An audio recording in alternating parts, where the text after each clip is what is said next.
আজ আমাদের বিবাহ কোন রকম পরিচয় হয়েছে রে স্বামী, হাতে মেহেদির রং এখনো শুকায় নাই। আরে আমার হানজালা, আমার নবী ওহদের ময়দানে, আর তুমি এই জায়গায় দাঁড়ায় তুমি এত তাড়াতাড়ি কেন? প্রস্তুতি না গরম হয়ে গেছে? একটু অপেক্ষা করো, গোসল করে তারপরে রেডি হও। তুমি না পাক, তুমি না পাক। আরে হানজালা, তুমি না পাক। হানজালার জবাব দেখেন, ঘরের বিবি বলতেছেন, বিবি রে আমি না পাক, আমি জানি রে। বলে গোসল করে যান। বলে না না, এক সেকেন্ড দেরি করলে আমার আল্লাহ নারাজ হয়ে যাবে। আমি কার জন্য গোসল করবো রে? আমি কার জন্য নামাজ পড়বো রে? আমি গোসল করে সওয়াব অর্জন করবো কার জন্যে? আমার জান্নাত উহুদে ডুবে যায়। আরে আমি কার জন্য ফরজ ইবাদত পালন করব? আমার ঈমান উহুদে ডুবে যায়, আমার ইসলাম উহুদে ডুবে যায়। আমি গোসল করতে যাই যদি 1 মিনিট দেরি হয় রে, আমি হানজালা যাওয়ার আগে মদিনার নবী যদি বিদায় নিয়ে চলে যায়, আল্লাহর কসম করে বলি রে, আল্লাহর আদালতে দাঁড়ায় নবীর সামনে মুখ দেখাইতে পারবো না।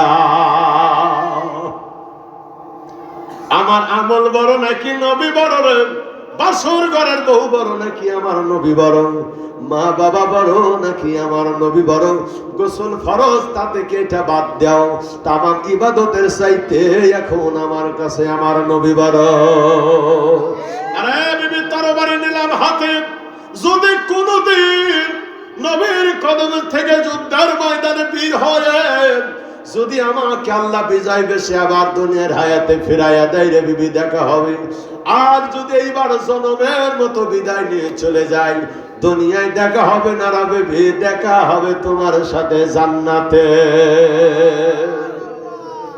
ঘোড়ার উপরে দাঁড়িয়ে বসে হানজালা নবীর কাছে চলে গেল। হানজালা নবীর দুয়ারে কয়, রাসূলুল্লাহ আমিও আইছি। আল্লাহর হাবিব কয়, দৌড়াও। কাফেরদের মধ্যে ঢুকে হানজালা তরবারির চালাচ্ছিল। আল্লাহর হাবিব পাহাড়ের কিনারায়, ওহদের পাহাড়ের কিনারায় দাঁড়ায়া আমার নবীর চতুর্দিক দিয়ে কাফেরেরা তীরগুলো মারতেছিল, নবীর আক্রমণ করে বিদায় করে দিবে। আমার নবী বলে, কে রে? আমি রাসূলের গায়ের তীরগুলো ঠেকায়া দিবা। একজন সাহাবী দাঁড়ায়া গেল, ইয়া রাসূলুল্লাহ, আপনি যদি অনুমতি দেন আপনার গায়ের তীরগুলো আমি নিজের গায়ে লাগায়া আপনার কদমে জনমের মতো বিদায় নিয়ে চলে যাব।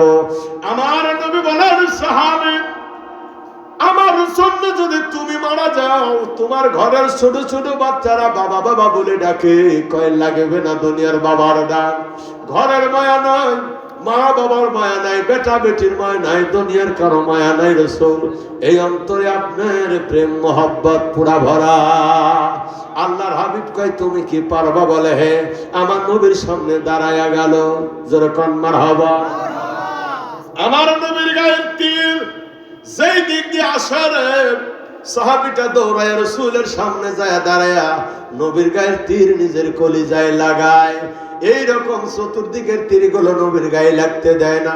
সাহাবী পাগলের মতো হয়ে চতুর্দিকের তীর, আমার নবীর গায়ের তীরগুলো নিজের গায়ে লাগায়া লাগায়া প্রত্যেকটা তীর ঠেকায়া দিচ্ছিল। আল্লাহর হাবিব বলে, কত সময় পর্যন্ত আব্বা? কয়, ইয়া রাসূলুল্লাহ, মৃত্যু পর্যন্ত আপনার সামনে আমি দেওয়ালের মতো দাঁড়ায় আছি। অনেকগুলো তীরের আঘাত ঠেকাইতে ঠেকাইতে কয়, ইয়া রাসূলুল্লাহ, আর ধৈর্য ধরে পারি না গো নবী। ঢলে ঢলে নবীর কদমে সাহাবীরা পড়ে গেল। আমার নবী বলে, ধর ধর। সাহাবীর মাথাটা নবী বুকে লাগায়া বলে, গোনো কতগুলো তীর ঠেকাইছে। একটা তীর সাহাবীর পিছের দিকে লাগে নাই, সামনের দিকে লেগেছে। গুনে গুনে গুনে গুনে দেখে 70টা তীর ওই সাহাবীর গায়ে। আল্লাহর হাবিব বললেন, আব্বুরে, কলিজার টুকরা বেটা বেটিয়ে তিন সবাইকে পর করে নবীর জন্য কদমে জীবন দিলে। আব্বুরি, আমি কামলিওয়ালা দরদি নবী বলে গেলাম, তোমাদের মতো ছাড়া, তোমাদের ছাড়াই আমি নবী আল্লাহর জান্নাতে আগে যাব না। যুদ্ধের ময়দানে শেষ হয়ে গেল। কতগুলো মুসলিম শহীদ হয়েছে, একেবারে গুনে গুনে 70 জন মানুষ বিদায় নিয়ে চলে গেছে। 70 জন সাহাবী শহীদ হয়ে গেল। আমার নবী বলে সকলের লাশ ওহুদের ময়দানে সিরিয়াল করে রাখো, সকলকে একটা বার আমি দেখব। আমার নবী সবার দেখতেছে, 1 2 3 করে গুনে গুনে দেখলো 70 জন লাশের মধ্যে মাত্র 68টা লাশ পাওয়া যায়, 2টা লাশ নাই। আরে সাহাবীরা, 70 জন আমার সাহাবীরা বিদায় নিয়ে চলে গেল ওহুদে, এখনো 2টা লাশ পাওয়া যায় নাই। ওই 2টা লাশ কার? একটা হলো আমার চাচা আমির হামজার, আর একটা আমার হামজালা। তাড়াতাড়ি খুঁজে নিয়ে আয় রে। হামজালার লাশ অনেক দূরে কাফিরদের ভিতরে ঢুকেছিল, হামজালার লাশটা ধরে ধরে করে নিয়ে এসে নবীর সামনে রাখা হলো। আল্লাহর হাবিব বললেন, আমার সাহাবীরা রে, কবরগুলো খনন করো।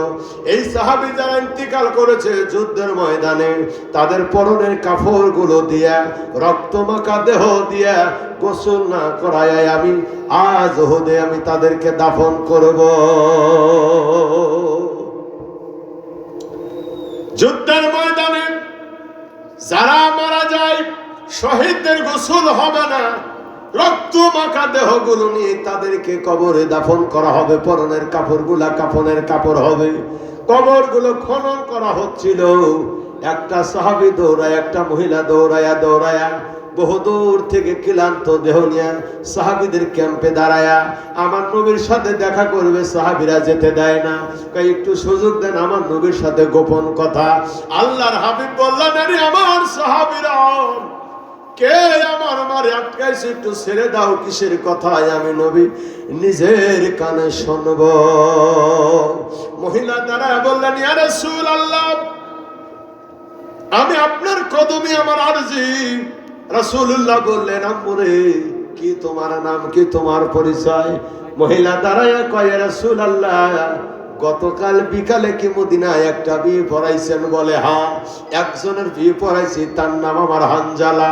ওই মহিলা দাঁড়ায় কয়, নবী গো, হাতের মধ্যে টাকা দেখেন, বাসর ঘরের মেহেদির রং এখনো শুকায় নাই, আমি হানজালার স্ত্রী দাঁড়ায়া,